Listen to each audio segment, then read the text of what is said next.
Welcome to Bridge the Gap, a show where we aim to build a bridge of understanding between opposing views. Each episode, you'll see our participants sit down to discuss some thought-provoking statements. It is my duty to explain racism to those who do not understand it. If they disagree with the statement, they'll leave their seat and allow those that agree to explain themselves. I feel like there's just generally there's people that are from different backgrounds, different upbringing, that they don't understand a lot of things. Those that disagree then return and express themselves to the rest of the group, hopefully building a bridge of understanding. But is it your duty? That's the word. That's the word that was really It's not your job. Let's see what happens. Over the last 18 months, my mental health has been negatively impacted. What does that count? Like half? Yeah, it's hard.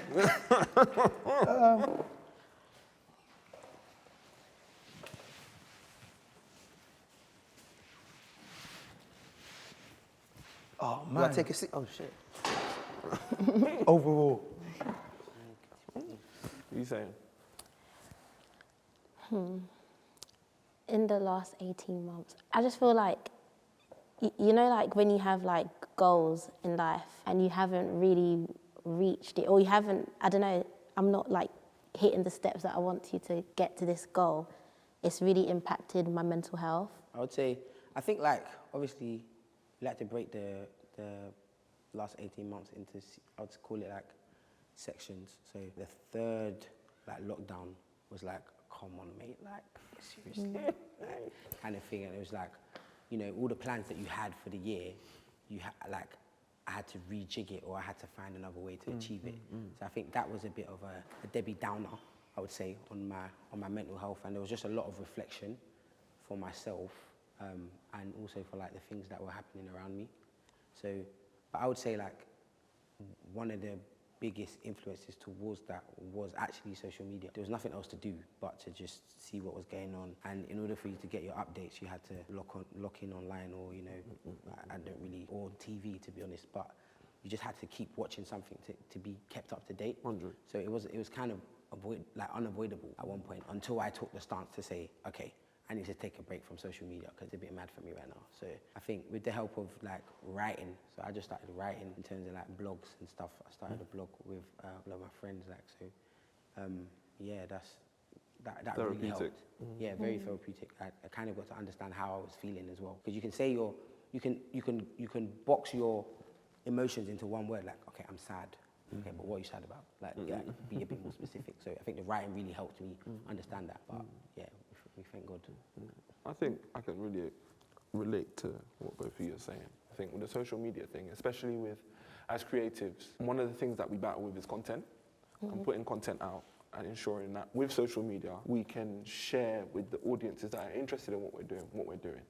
And as a creative, watching other creatives providing content, and then having to witness that content, and then you're in your house going, shit, I don't know what I'm gonna put up, because I got nothing to share, nothing's happening. And then having timelines and goals that had been set in stone the previous year, and then this coming in and shutting everything down, and then you're on the phone to whoever you need to deal with, and I've got to push it back another month, got to push it back another 2, and it's like, come on, bro. I think for me, that was really the first lockdown.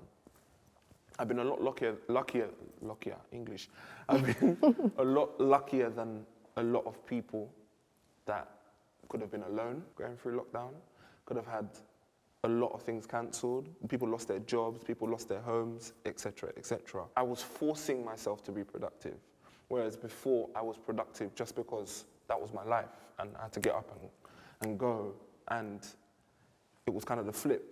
Force myself to get up, force myself to go and practice, force myself to have a structure for my day, because otherwise there was nothing else to do, and it was very monotonous. Hey, English today, monotonous. It was very monotonous, definitely. The social media thing, I really didn't really think the impact of that. Yeah. I mean, I wouldn't say it was like the biggest toll on my whole, like, on the last 18 months, but I think it's just something that I can say that I learned a lot about myself. And I genuinely believe that no one has left or come out of this the same way they entered. No. Like, whether that's positive, negative, or anything. So my one wasn't like solely negative, but it there was a moment where I had to like, reflect and learn a bit more about myself. 100. So yeah, that was Yeah, really- I think for me, like I created the most content I've ever created during the lockdown, literally, and I feel like it kind of actually made me better creative. Yeah, but the one thing that I guess put my mental health down is like not being able to perform in front of people and having to do like online performances. I like feel the energy of the people, and like having to just perform in front of a camera was just not the one. It's so Like, real. literally. It's so real. A huge part of the performance is the audience. And even just for sound, like performing to a brick wall, it makes the sound worse. It makes because you know, whereas How you you don't guys have front of house, you doing? don't have none of that, and just having you're playing. We did like Afropunk or something online, and we're playing, and you have to give the same energy that you give The to the same performance. energy. Come on, guys. And then And no the one cameraman's being replied. like this. Yeah, you just got to imagine that somebody's like swinging their wig around, like, you know what I mean, that was something like, so, yeah, man. Funny. Being black, it was not easy. Not that it's easy every other day, but I think the fact that we were in our homes and you couldn't run off to work and pigeonhole it and deal with it later. You couldn't just put it to one side anymore. And the fact that what happened to George Floyd, what happened to Breonna Taylor, Ahmaud Arbery as well, because it was so magnified, and the fact that everyone was sitting at home looking at it and having a very intimate look into your own trauma as well, I think that for me sent me left. I think there was one day when I was coming out my house and just in front of my front door, someone walked past me and said, "Oh, look, here comes a nigger." Oh. And she was like a drunk. Like, it's not an excuse, don't excuse nothing. But normally, if I'd seen something like that, yes, I would have been pissed off. But I've had so much other things to get on with my day. As black people, we all know, you just have to get on with it, as much as it stresses you out. But this time, I was in my house. I had nothing else to do. I was just going for a walk. I was like, why the hell are you talking to me like that? What?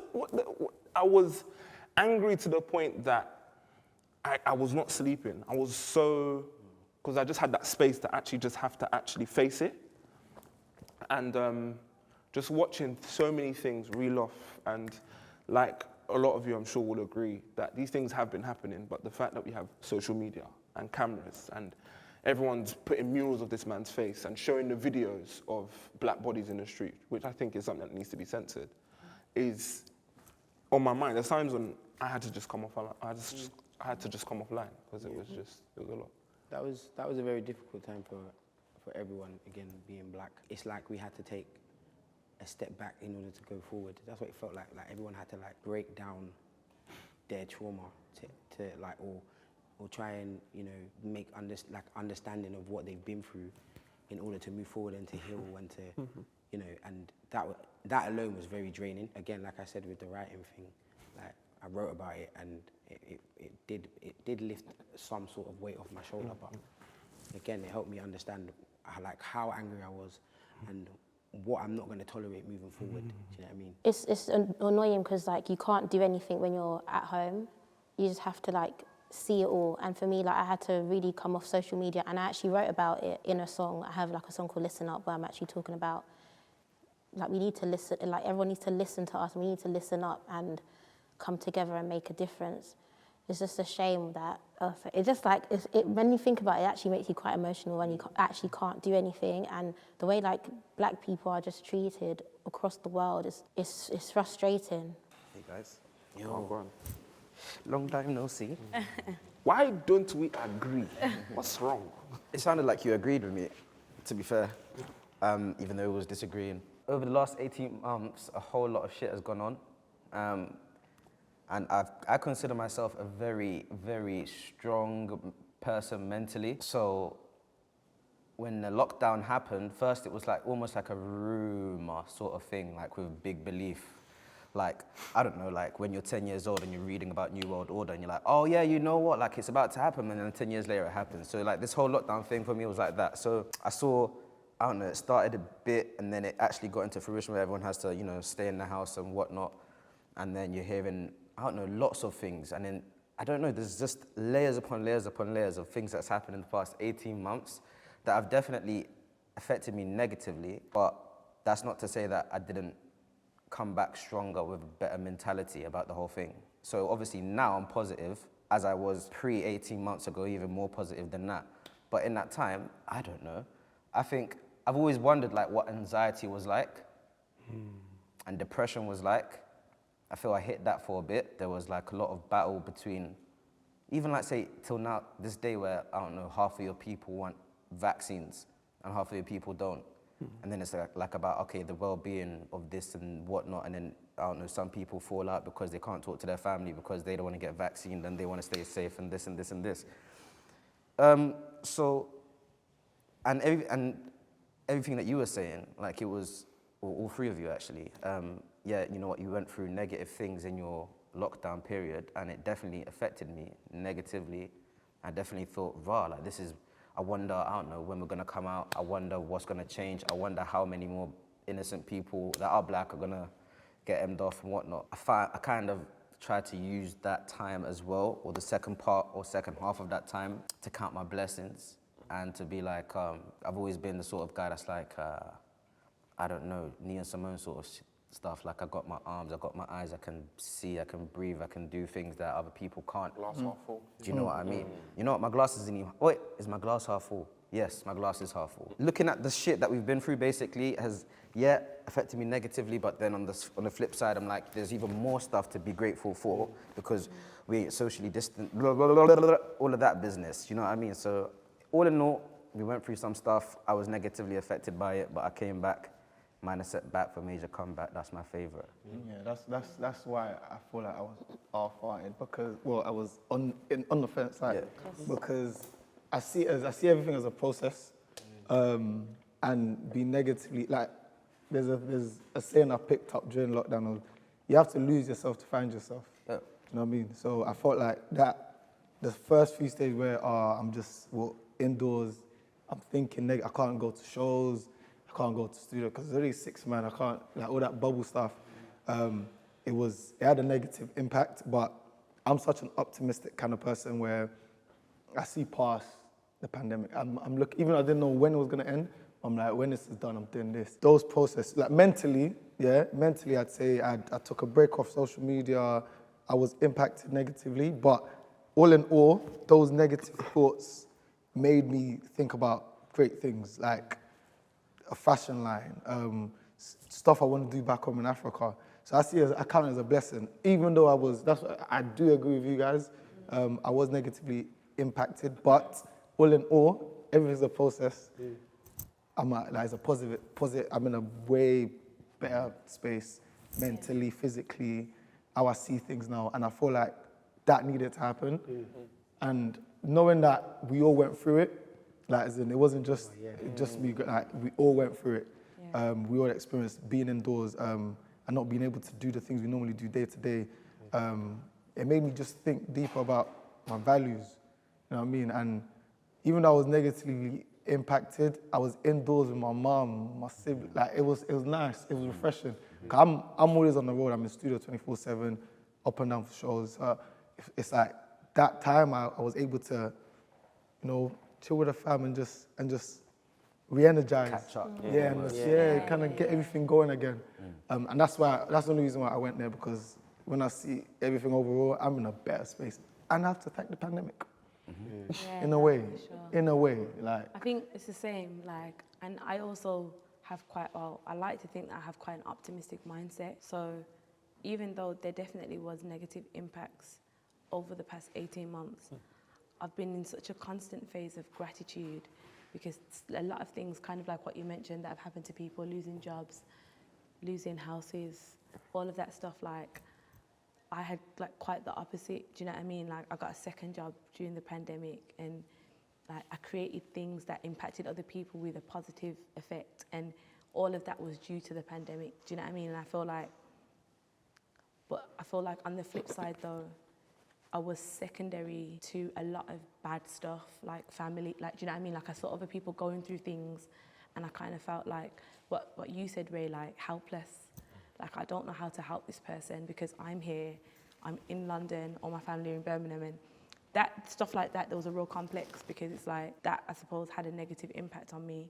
But me as in my life, I was in a constant phase of gratitude because things were actually going quite well. Social media, back to your point, Remy, I try and be quite conscious about what I share, how I share it, how I speak, the language I use and stuff like that. And I always just made sure I was telling my truth. Like, I was never given an idea of something that was happening that absolutely was not happening. Do you know what I mean? And I feel like that then also created almost like I don't know, like, you know when you share and someone's like, you too, me too, like, do you know what I mean? And that, it created that ripple effect, and that was nice because I was like, raw, like, okay, sharing helps then, because you find that there's other people who align, you know, they're going through the same thing, they can help you or give you advice. And I found that a lot by sharing the secondary things that I was witnessing or going through and stuff. So I feel like it was twofold. But yeah, I definitely still agree with everything that you guys were saying, but ultimately there was an optimistic mindset there. And I think a lot of things that happened over that 18 months, and also personal growth, like I invested in a life coach, and that was so helpful for me.